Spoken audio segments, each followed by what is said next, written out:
In today's video, I'm going to teach you how to find oversold low-float stocks using TradingView's versatile platform. Whether you're a seasoned trader or just starting out, this method can help you uncover stocks that might be ripe for a rebound. Let's dive in.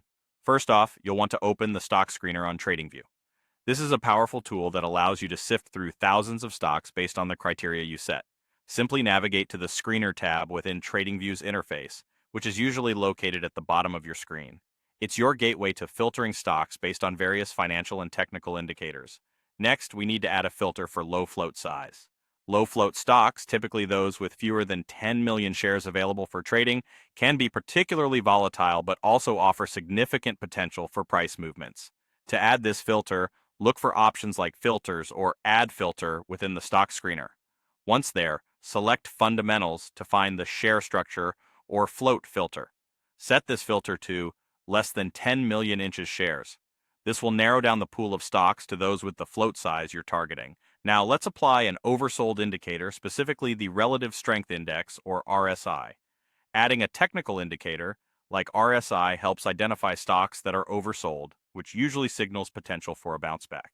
Add another filter, this time looking under technical indicators. Select Relative Strength Index, RSI, and set it to display stocks where the RSI is below 30. Generally, an RSI level below 30 indicates that a stock is oversold.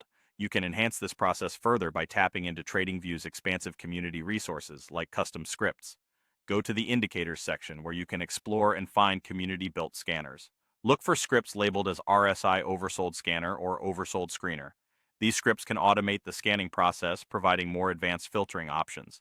Simply add them to your chart or watch list for more refined search results. Once you've set everything up, it's time to customize and scan. You may have the option to adjust the RSI length, commonly a 14-period RSI, or tweak the oversold level, perhaps lowering it to 25 within the script's settings.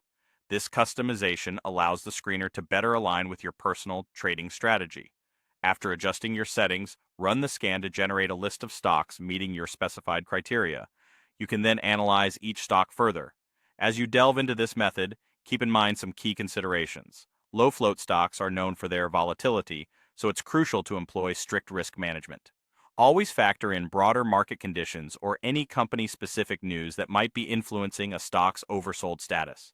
By remaining vigilant and informed, you can make more calculated decisions in your trading endeavors. That's all for now. Happy trading and see you in the next video.